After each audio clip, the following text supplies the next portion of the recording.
বাংলাদেশে ২০২৬ সালের নির্বাচনে বিএনপির নিরঙ্কুশ বিজয়। ভারতের জন্য এটা কি একটা মিশ্র সুযোগ নাকি চ্যালেঞ্জ উপস্থাপন করবে? যেখানে স্থিতিশীলতা নিশ্চিত হলে উত্তর পূর্বাঞ্চলে নিরাপত্তা বাড়বে, কিন্তু চীন পাকিস্তানের প্রভাব বাড়লে ঝুঁকি কি বাড়তে পারে? আমি ব্যাখ্যা করে আপনাকে বলছি, কোথাও যাবেন না, মন দিয়ে ভিডিওটি দেখুন। দেখুন, এখানে আমি বিএনপির কথা বলছিলাম, কিন্তু জামায়াতের প্রভাব, হ্যাঁ, জামায়াতের প্রভাব কিন্তু বেড়েছে। দেখুন, জামায়াতের প্রভাব যত বাড়বে উগ্রতাবাদের তত বেশি ঝুঁকি বাড়বে। দেখুন, স্থিতিশীল বাংলাদেশে ভারতের বাণিজ্য যদি বাড়াতে হয় তাহলে সীমান্ত নিরাপত্তা এবং সীমান্ত অর্থনৈতিক প্রবৃত্তিতে সাহায্য করতে হবে। তিস্তা জলভাগ চুক্তি সমাধান হলে এটা কিন্তু সেচ ব্যবস্থার অনেক উন্নতি হবে এবং ভারতবর্ষ এবং বাংলাদেশের যে অর্থনৈতিক টানাপোড়েন এবং সামাজিক টানাপোড়েন চলছে সেটা কিন্তু ঠিক হয়ে যাবে। সম্পূর্ণ পরিবর্তনের সাথে ভারতের কৌশল বাংলাদেশের রাজনৈতিক পরিবর্তনের জন্য ভারতের জন্য একটি নতুন সুযোগ সূচনা করে, যেখানে দ্বিপাক্ষিক সম্পর্ক পুনর্বণ্টনের সুযোগ রয়েছে। প্রধানমন্ত্রী নরেন্দ্র মোদী তারেক রহমানকে অভিনন্দন জানিয়েছেন, ভারতের সমর্থন পুনর্ব্যক্ত করেছেন তিনি, যা ভারতের দূরদর্শী কূটনৈতিক ইঙ্গিত তো ডেফিনেটলি আমরা দেখতে পাচ্ছি। ভারতের কৌশলগত লক্ষ্য কি? স্থিতিশীল বাংলাদেশ যদি নিশ্চিত হয় তাহলে সীমান্তে নিরাপত্তা বাড়বে এবং সাংস্কৃতিক সম্পর্ক শক্তিশালী হবে। দেখুন, এটা ভারত কিন্তু চায় যে পাশের দেশ যে বাংলাদেশ সে কিন্তু ভালোভাবে স্টেবল হোক। বাংলাদেশ যত স্টেবল হবে ভারতবর্ষের উন্নতি তত বেশি হবে। চায়না কিন্তু চাইবে যে ভারতবর্ষকে ডিস্টেবিলাইজড করার জন্য বাংলাদেশকে আরও বেশি ডিস্টেবিলাইজড করতে, কিন্তু আমাদের উদ্দেশ্য হবে সীমান্ত এবং নিরাপত্তা সুনিশ্চিত করা অবশ্যই বাংলাদেশের। বিএনপির ম্যানিফেস্টোতে সীমান্ত হত্যা বন্ধের প্রতিশ্রুতি রয়েছে, যা ভারতের বিএসএফের সাথে টানাপোড়েন সৃষ্টি করতে পারবে। তিস্তা প্রকল্পে চীনের সম্ভাব্য জড়তা কাটিয়ে ভারতের শিলিগুড়ি করিডোরের নিরাপত্তা ঝুঁকি আরও বেশি উঠতে পারে। আর কি হতে পারে? এই সংখ্যালঘু সমস্যার উপর যদি আক্রমণ বাড়ে তাহলে ভারতের আভ্যন্তরীণ চাপ কিন্তু আরও বেশি বাড়বে। আর কি হবে?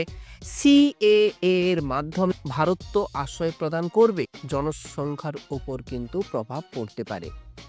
যাই হোক, যেটা বলছিলাম, ভারত আগে থেকে বিএনপির সাথে যোগাযোগ রেখেছে বা রাখছে, যা সম্পর্ক পুনরুদ্ধারে সাহায্য করবে। ভারতবর্ষ সব দিন কিন্তু আওয়ামী লীগের পক্ষে ছিল, এখন আওয়ামী লীগ নেই। এখন ভারতের কাছে একটাই মাত্র অপশন রয়েছে, বিএনপি। ভারতবর্ষের যারা স্ট্র্যাটেজিক এক্সপার্ট রয়েছে তারা অবশ্যই সেই বিষয়টাই নজর দিচ্ছে। স্থিতিশীল বাংলাদেশ ভারতের উত্তর পূর্বের বাণিজ্য বাড়াবে, এটা কিন্তু খুব ভালো। মডারেট বিএনপি উগ্রতাবাদ যদি রোধ করা যায় তাহলে ভারতবর্ষের উত্তর পূর্বের যে বিচ্ছিন্নতাবাদী রয়েছে বা বিচ্ছিন্নতাবাদী ক্ষমতাগুলি মাথা চাড়া দিয়েছে সেগুলো কিন্তু বন্ধ হতে পারে। শুধু এই বিষয়টা নিয়ে থেমে থাকলে চলবে না, আমাদেরকে জানতে হবে যে আন্তর্জাতিক প্রভাব কতটা, বা এই যে বিএনপির জয় আন্তর্জাতিক কতটা প্রভাব বিস্তার করবে। মন দিয়ে শুনুন, বিএনপির সাথে ঐতিহাসিক ঘনিষ্ঠতা যদি বাড়ে তাহলে ভারতবর্ষ চীনের সঙ্গে তাদের যে কূটনৈতিক সম্পর্ক সেখান থেকে বেরিয়ে এসে বাংলাদেশকে সাথে নিয়ে ভারতবর্ষ এগিয়ে যেতে পারবে।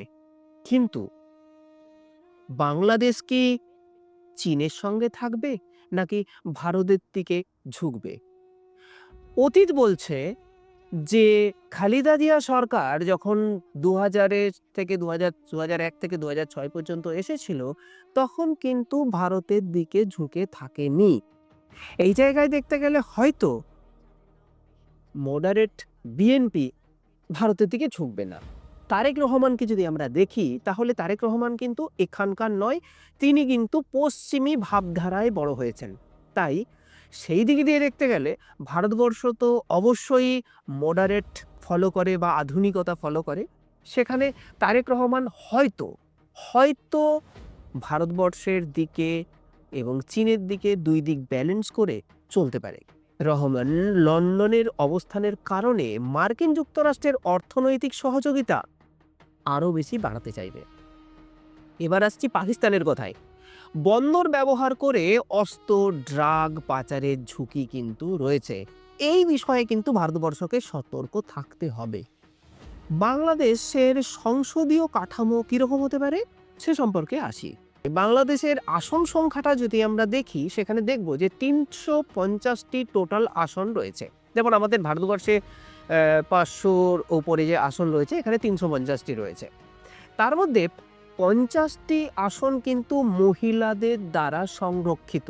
এখানে মহিলারা ভোট দিয়েও আসন পেতে পারে বা ভোট ছাড়াও কিন্তু সিলেক্টেড হিসেবেও কিন্তু আসন পেতে পারে। আমি ৫০টা ছেড়ে দিলাম, পড়ে থাকছে কত? ৩০০টা। ৩০০টার মধ্যে যদি ১৭৫ অর্থাৎ ১৭৬ আসন কেউ পেয়ে যায় তাহলে কিন্তু নিরঙ্কুশ সংখ্যাগরিষ্ঠ আসন পাবে। এখানে বলা ভালো ২০২৬-এর যে নির্বাচন হলো, বিএনপি কিন্তু আসন পেয়েছে ২১২টা আসন পেয়েছে। আর জামায়াত কত পেয়েছে? মাত্র ৭৭টা আসন। আমরা যদি জামায়াতের কথা দেখি তাহলে কিন্তু দেখব আগের তুলনায় জামায়াত কিন্তু অনেক ভালো ফল করেছে। বিএনপি কিন্তু ২০০৮ সালের পর থেকে তারা ভোট বয়কট করেছিল। এবার তারা জানিয়েছে আওয়ামী লীগ যে রয়েছে সে কিন্তু একতরফা ভোট করছে এবং ভোটের মধ্যে দুর্নীতি হচ্ছে। আওয়ামী লীগ কিন্তু অটোমেটিক্যালি জিতে যেত। এখন বর্তমানে বিএনপি কিন্তু ডাইরেক্ট ক্ষমতায় এসেছে। তো যেটা বলছিলাম আপনাকে যে বিএনপি যে এখন বর্তমান যে প্রধানমন্ত্রী তারেক রহমান কিন্তু বিদেশি ভাবধারায় উল্লেখিত। এখান থেকে দুটো সম্ভাবনা উঠে আসছে। নাম্বার 1, জিয়াউর রহমান এবং খালেদা জিয়ার পুত্র ১৭ বছর লন্ডনে নির্বাসিত ছিলেন, মডারেট হিসেবে উপস্থাপন করেছেন নিজেকে। ভারতের ভবিষ্যৎ কর্মপন্থা নির্ভর করছে এই দেশটির ওপর। উগ্রতাবাদ রোধ নাকি পাকিস্তানি পাচার বন্ধ? বিচ্ছিন্নতাবাদীদের সাহায্য করবে নাকি করবে না? তারেক রহমানকে আমরা কেউ জানি না। দীর্ঘমেয়াদী যদি দৃষ্টিকোণ থেকে বলতে বলেন তাহলে আমি এটা বলবো আপনাকে, যদি বাংলাদেশের যিনি বর্তমান প্রধানমন্ত্রী হতে চলেছেন বা হয়ে গেলেন, তিনি যদি আমাদের সঙ্গে ভালোভাবে কৌশলগত ভারসাম্য রেখে চলেন তাহলে কিন্তু অবশ্যই কৌশলগত সম্পর্ক ভারতবর্ষ রেখে চলবে, এটা আমাদের বিশ্বাস। কল্পনা করুন তো, একটি দেশ যেখানে ১৮ বছরের অটল শাসনের পর হঠাৎ বিপ্লবিক পরিবর্তন, বাংলাদেশে বিএনপির নিরঙ্কুশ ক্ষমতা বিজয়, তারেক রহমানের নেতৃত্বে নতুন যুগের সূচনা। এই পরিবর্তন কি ভারতের জন্য এক সোনার সুযোগ নাকি বড় চ্যালেঞ্জের ঝড়? আজকের এই ভিডিওতে আমি আপনাকে আরও ডিসকাস করে বলবো। আপনাদের জিওটিক্যাল চ্যানেলে আমি রাজকুমার গভীর বিশ্লেষণ সব সময় করে থাকি। যদি আপনি দেখতে চান তাহলে দেখতে থাকুন। এখন আমি বিশ্লেষণের কথায় আসি। ২০২৪ সালে ছাত্র নেতৃত্বাধীন বিদ্রোহের পর ২০২৬ সালের ১২ই ফেব্রুয়ারি নির্বাচনে বিএনপি ২১২ আসনে জয়ী হয়েছে, এটা আমরা প্রত্যেকেই জেনে গেছি, যা দক্ষিণ এশিয়ার ভূ রাজনীতিতে এক নতুন গতিপথ পরিবর্তন করবে। আওয়ামী লীগ নিষিদ্ধ হওয়ায় ভারতের ঐতিহাসিক মিত্রতা কিন্তু চ্যালেঞ্জের মুখে, এটা কিন্তু মানতেই হবে। কিন্তু ভারত বিএনপির সাথে যে ব্যাক চ্যানেল যোগাযোগ রেখেছে এটাও বলার অপেক্ষা রাখে না। ভারতের লক্ষ্য কি? ভারতের লক্ষ্য হচ্ছে স্থিতিশীল বাংলাদেশ, যাতে উত্তর পূর্বের নিরাপত্তা নিশ্চিত হয় এবং অর্থনৈতিক লাভ বাড়ে।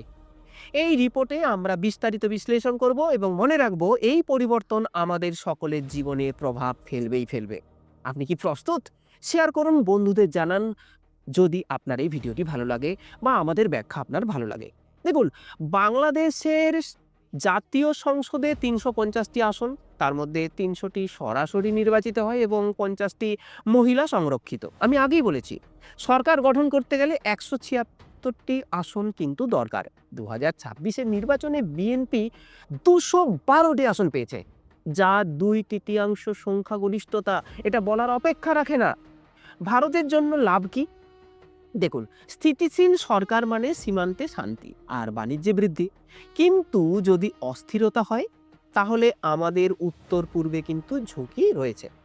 আপনারা কি মনে করেন? অবশ্যই কমেন্ট করে জানাবেন। 2006 সাল থেকে লন্ডনে নির্বাসিত ছিলেন। 2025 সালে ডিসেম্বরে ফিরেছিলেন। 2025-এর ডিসেম্বরে ফিরে এসে মডারেট নেতা হিসাবে উপস্থাপন করেছেন নিজেকে। তার পরিবার প্রগতিশীল ভারতের জন্য তারেকের বামপন্থী অবস্থান উগ্রতাবাদ রোধ করতে সাহায্য করবে, যা আমাদের নিরাপত্তার জন্য অনেকটাই লাভজনক। ভারতবর্ষ বাংলাদেশের স্থিতিশীলতাকে অগ্রাধিকার দেয়, কারণ যদি বাংলাদেশ অস্থির হয়, পশ্চিমবঙ্গ এবং উত্তর পূর্বাঞ্চল কিন্তু অস্থির হবে, অর্থাৎ ভারতে কিন্তু এর প্রভাব পড়বে। এটা বলার অপেক্ষা রাখে না, এটা পড়বেই। বিএনপির সাথে ব্যাক চ্যানেলে যোগাযোগ রাখছে এই কারণেই ভারতবর্ষ। আওয়ামী নিষিদ্ধ হওয়ার পর বিএনপি বনাম জামায়াত ভারতের মডারেট বিএনপিকেই সমর্থন করবে, এটা স্বাভাবিক। দেখুন, ভারতবর্ষ কিন্তু সমঝোতা চায়, শান্তি চায়, স্টেবিলিটি চায়। এই ভারসাম্য আমাদের ভবিষ্যৎ নির্ধারণ করবে। যুক্তরাজ্য এবং যুক্তরাষ্ট্রের প্রভাব তারেকের উপর স্পষ্ট। চীন বিএনপির সাথে ঘনিষ্ঠ। ভারতে উত্তর পূর্বে অস্থিরতা চাইবে। পাকিস্তান বন্দর ব্যবহার করে অস্ত্রোপচারের চেষ্টা করতে পারে, কিন্তু এই প্রভাব রোধে স্থিতিশীলতা নিশ্চিত করলে আমাদের অর্থনৈতিক লাভ হবে। এই গেম অফ থ্রোনসকে আমাদের উত্তেজিত করবে, উগ্রবাদ নয়, পাকিস্তানি পাচার নয়, বিচ্ছিন্নতাবাদীদের সাহায্য না, প্রগতিশীল সমাজ গঠন, সাংস্কৃতিক মেলবন্ধন, সিএএ এর মাধ্যমে সংখ্যালঘুদের সাহায্য। এতে ভারতীয়দের জাতীয় স্বার্থ রক্ষিত হবে। তারেক রহমানের অভিষেক ভারতের জন্য নতুন অধ্যায়। ভারতের বার্তা কি? ভারতের বার্তা হলো, ভালো হলে ভালো, খারাপ হলে নিয়ন্ত্রণ করব। একটি স্থিতিশীল বাংলাদেশ আমাদের লাভ দেবে। বাংলাদেশের বিচ্ছিন্নতাবাদ নয়, বাংলাদেশের স্থিতিশীলতা চাই। বাংলাদেশকে সবসময় ভারতবর্ষ নিজের মতো ভালো থাকতে চায়, ভালো রাখতে চায়।